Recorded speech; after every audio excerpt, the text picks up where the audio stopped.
All right. Peace, world. Thanks for pressing play on another Pay Me No Mind sports entertainment video.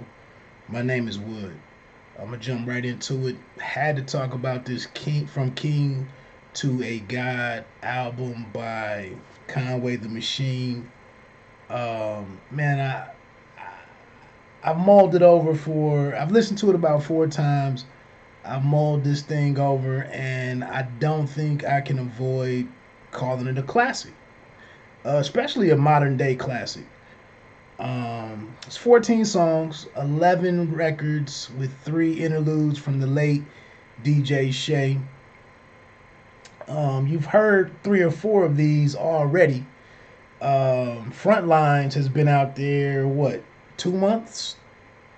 I think I did a reaction video on that one a while ago. What else? Lemon has been out there for at least a month. We had the single released, and then they came back and did the video within the last week and a half, week or so, with Method Man and and Conway. Thought that was dope that they did a video for it. Fear of God came out like a week and a half ago. The Hit Boy produced joint with Dej Loaf. I love that record. I love the energy of that record. I love how it sounds different from everything on here for the most part. And then you also heard in the last couple of days, I saw the Seen Everything But Jesus joint pop up with Freddie Gibbs, and that one is produced by B Butcher. So and that's kind of what still has me looking at this as a classic, because we're talking about 4 singles being released, and then and all of those were dope. But there was more heat on the album. Little did we know that Havoc was gonna come through so heavy. Eric Sermon was gonna come through so heavy, and Premier was gonna do what Premier does, with a very strong record in the finale. So I try hard not to go greatest record of all time and greatest record in this catalog and blah blah blah blah. I hate to get into hyperbole, but everything on here, all of the beats are 4.5 star easily, probably 4.75 star easily, and then the Havoc, the Eric Sermon joint, and the Primo, in my opinion, all 5 star records. Now I don't know if there's any verses that just kill it for me. That's that's 4 listens. Let me live with it for another couple days, another week or so, 2 weeks. Maybe I get that. A lot of strong verses, consistent, consistently strong. But like I said, the sound of the album, the features, the producers selected, the beats selected, the way that this thing was crafted, um, the apropos interludes from the late DJ Shay. It's a dope record, man. So let's dive into it. Track number 1 from King. From King to a God. Is that the name of that one? I'm tripping. I'm sorry. I checked that out real quick. From King. I'm sorry. From King. I got the writing and just got a little busy there. Derringer opens up just a great. I like how it opens up with family, with Derringer, who's been the in-house producer for a while. But I just love the sound of this one, man. It's like 80s hair band or something. I got this one. This is 4.5 stars, 4.75 stars, maybe even a 5. I don't know. But the 80s hair band thing vibe, along with the wrestling at the end, which they've consistently had wrestling sprinkled throughout the catalog and whatnot, or the discography of Griselda. Um, it gets the album cooking for me. He had a little line in here about something he has. All his shooters have green lights. He's D'Antoni, Coach D'Antoni, or Mike D'Antoni. Houston Rockets getting ready to get put up out of here. um, but the Griselda sports references are always A1. And he's also on here. He gets into talking about, hey, I'm a big deal now. I'm a walking business. And I don't take meetings unless we talking six figures. Like that's part of this. The whole concept here, from king to a god, is things have been elevated, and he starts getting those types of reminders in, from the first track, and letting you know what he's trying to accomplish here. Track number 2, also track number 2 is Fear of God, Hit Boy. I already mentioned that, featuring Dej Loaf. I got that track at the track itself at 4.5 stars, 4 3/4 stars. I love that record, man. I love the sound of it. Has me eagerly anticipating what we could hear from the full length project exclusively produced by Hit Boy with Benny the Butcher. Let me not even. But I like the sequencing on this album is impeccable. Then we get into Lemon. We've already, like I said, the aforementioned Lemon Squeeze. It was just kind of like him imitating West Side a little bit, West Side Gun a little bit. But that's produced by Derringer and Beat Butcher. He used something on. I will say this. I will talk this on that. He said I had a line in there about when he sees haters in public, those that he has beef with in public, that they want to contextualize. I thought I left myself a little bit of wiggle room on my review or reaction video to Lemon, because I said it really didn't kill me. I mean, I wasn't over the moon with this song, but hearing it in context, hearing it right here in the third slot, my appreciation for the record ramped up, a few notches, maybe 4 notches. And then just to have Meth on the album and whatnot, it really works with the rest of the album. So, like I said, I didn't hate the song. I never hated the song. And I'm not backtracking either. But it really works here. And I mentioned this about it when it was something on Lulu. Like, I didn't like the lead-off song from Lulu all that much when it came out. But when I heard the whole album, it really fit well. So that's Lemon.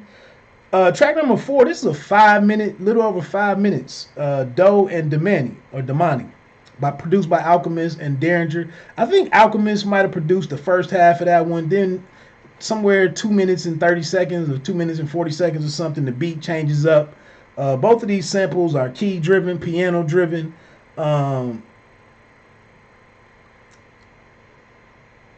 And I want to say in the first part of that, it's very straightforward that your B wants to F a rich dude, a rich ninja.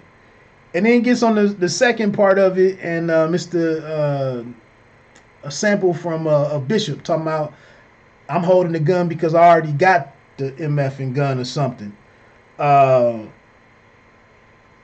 I love Derringer's. I love this record, period. But Derringer's his piano is grittier. His track is grittier. The bass line is really really aggressive and strong. And I love that record, man. Doe and Damani. Track number 5. So I like the contrast, the strong contrast in those first 4 songs. Then we get into track number 5, and it's even more contrast, and it's just this right here is just, this made my whole weekend. I had to put this on Instagram, man. Welcome back to Havoc. This beat is just like in the pocket, Mobb Deep. But it's kind of a simple track, simple loop, but just put together well. It's aggressive. It's that old aggressive, vibe that the Mob used to do. And Flea Lord is in the pocket on this one. I love, and that's dope to see Flea Lord, who was a protege or whatever of the late Prodigy. And to have him on the Havoc record, kind of an interesting choice by Havoc just to do the chorus on this one, to do the hook. But solid verse from Lloyd Banks. But that's a bad record. It's a bad record. After that, track 6, we get the first interlude from DJ Shay. We get into track 7, which is Front Lines. That's when he was addressing the whole police brutality thing. And that's what kind of helps make this album makes me more comfortable with saying classic, because he does so many different types of records on here, you know, addressing the social issues that's going on right now, the protesting and whatnot. You know, he did the Hit Boy joint, which is was some stretching for him. Lemon, you get Method Man. Meth was the only feature on Ready to Die. Doe and Damani is dope. So Front Lines works, obviously. Then we get into track 8 is Anza by Murder Beats. My least favorite joint on the album, but it's still 4. I still get a track 4 and maybe 4 1/4. I like the track. I don't know if this is really like Big and Lil Kim and the Nasty Boy from the Life After Death joint. Armani, I put something on Reddit on the sub for Griselda. I like to see some more. Say this all diplomatic. I like to see some more originality from her, because we talking about three guys that are very original dudes. And on here, like I said, I just get a little. I get some Lil Kim vibes from this. Solid record though, and like I said, when I say it's my least favorite, that's just because this is the one. It's not a club joint, nowhere near it. But I mean, it's maybe like Griselda dipping their toe in the water. We can give you a little something that is softer for us. And then that's another thing. I like the range that Conway shows on here. How he approached this track, changed up his flow a little bit, shortened his bars. I mean, the length of his bars a little bit. And it does a little bit of entertaining, you know, a little bit. It's my time. Track number 9, Seen Everything But Jesus, produced by Beat Butcher. Again, I got this one at 4.5 stars, maybe even 4 3/4. More keys, crispy drum track. You know, he's reminiscing about surviving the streets and a partner that didn't make it. Some things, some luck that he had to help him get to where he is. Some singing in the chorus. He's done this before, I want to say, but he does it here with Freddie Gibbs. Solid verse from Gibbs. I like this record, a dope record. I did a lot of ish that I regret. I like it, man. I like the feel of that one, the feel of the record. Track number 10 is the second interlude with DJ Shay. I didn't mean to say on that first interlude, man. I like how he was diplomatic. DJ Shay was in talking about what was forthcoming from his guys once they matured and found their voices and got more time in the studio and started putting together their discography. That they were going to be a problem. But he says, you know, I'm not dissing anybody else out there. There's a lot of talented artists all throughout this game. I'll take nothing away from them, but I'm just telling you, when it comes to doing what New York is known for, these two guys are going to raise the bar quite a bit and take the game somewhere different. And he was prophetic in that, because that's what's been happening. Track 11. I liked it a lot, and that's why I feel like another thing that's classic. A lot of these songs are over 2.5 minutes. They're over 3.5 minutes. Like, these aren't just, let me give you a high 16 and some ad libs and whatever. Like, these are real full songs, fully fleshed out joints. Track number 11 is Spurs 3. Brings Griselda all together. Or, Griselda, basically.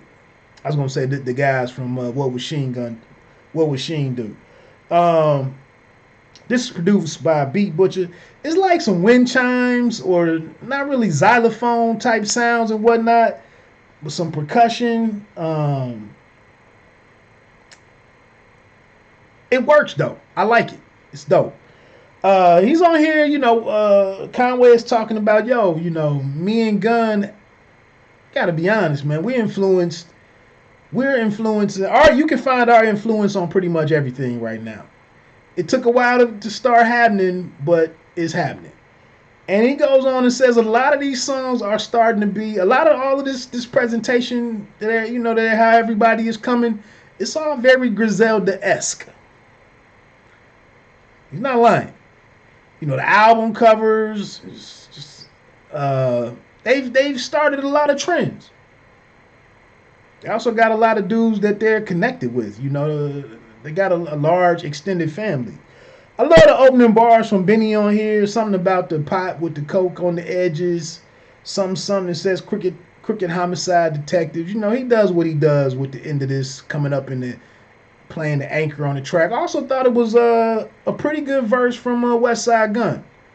And notice I'm not really digging into any of the verses and none of the lyrics on here. The first weekend, the first day actually sitting with a project, it's hard to go all in on the lyrics. So track 12. I was riding, the first two times that I listened to this, I was out for my bike ride. And this Forever Dropping Tears joint came on. I thought it was Hit Boy. But I saw the track list on Reddit last week, and I remembered, I vaguely recalled who did what. And when I hit my phone to see what the name of this song was, I was like, man, that ain't Hit Boy. That's the one that was later in the album. That's E Double. That's the Green Eyed Bandit. And then, of course, he says in the song, Sermon and Rockwilder. This is 5 stars on the beat for me, man. And the somber nature, or somber vibe of the song, and that bass line with the, I don't know what instrument that is, a keyboard. This is a bad record from Eric Sermon, man. I don't know if Rockwilder had a role in producing this. El Camino does the hook. But, the second verse, man, is all the DJ Shay. It just shows a lot of range, man, and capturing the moment, what he's been going through since Shay died.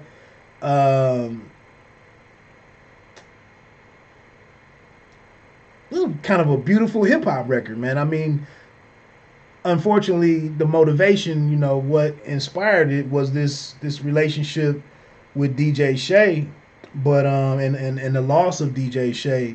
But this is a bad record, man. I love that song, man. I could listen to that a couple of times. I could have that in rotation heavy. Just a well crafted record, man. Shout out to E Sermon, the E Double, and that's a bad record, man. I almost want to I thought about playing that one with my speaker, and nod to that one a little bit, having a sip of my IPA. But I don't want no smoke with no copyrighted material, copyright warning or strike or whatever it is. Track 13. Words, the final installment on the Words from DJ Shay, or Words from Shay.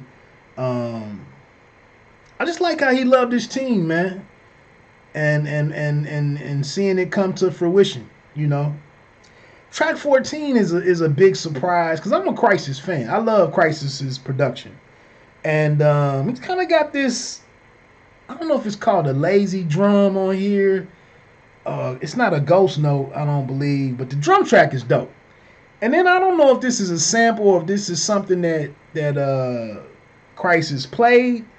I saw him on Rhythm Roulette, and I believe does a little bit on the keyboard, or can do enough to be dangerous. But I just like this track, man. It's different from everything, and that's another thing. I mentioned how the first three tracks, well, they weren't connected, but you get into the darker stuff from Lemon and Doe and Damani and so on and so forth. But then we get to these last two songs, man, and the vibe changes a little bit. And he's like, I've told you what I've been going through and the growth of Griselda. I've celebrated some things. Then he comes up on this Jesus Crisis track, and it's just rapping. He's just spitting. It's kind of a freestyle over a really dope beat. I just dig what he's talking about on here. I think it's only one verse, but I like that record, man. And it nicely sets up the outro, the finale of the album, which is by DJ Premier. And it's good to see Premier find a sample, like a length. And this sample is like 5, 6 seconds, maybe 7 seconds. I don't know, but it's like 80s R&B. First I thought it might even been gospel. I searched and searched and searched earlier to try to find what the source record was, what the original original song was, but I guess it's too new, and all of the traps that I checked, they didn't have anything on this just yet. But it's just, it gives it a brighter feel. Like I said, he spent all this time in this personal space and talking about making it and what he's become now as a businessman, as a brand, everything that he represents, and influencing the sound of other artists and whatnot, and rising to the level of prominence that they've achieved. And then he just comes with this joint, man, and it's just a. And I love that he acknowledges. He says, I'm the illest. It's the illest MC. I had to go and get the illest producer to ever do this, in Primo. So I love, like I said, I think I gotta call this a classic, man. I mean, I don't know. We'll see. I'll give an update in a week or two, but I want to hear what others where they're at with it. I saw some people come and drop in a one line on my King's Disease project or video where I didn't refer to it as a classic, and I was maybe a little scorned that there were certain things were excluded or weren't included in that album. I wouldn't argue anybody if you felt that was a classic. And I mentioned on another video since, but the younger guys, the newer guys, it's easier to do something and say it's a classic, just because it's a different hunger in their voice. It's a different motivation, and you can see all of that here with this project. He really wanted to establish himself with a flagship album in his discography, and I really feel like he accomplished that here. But that track number 15 is called Nothing Less. But a really dope record, man. A great way to close this thing down. Again, man, I just feel like this is a dope project. And I mentioned, Forever Dropping Tears is something like a memory lane. Live with No Regrets.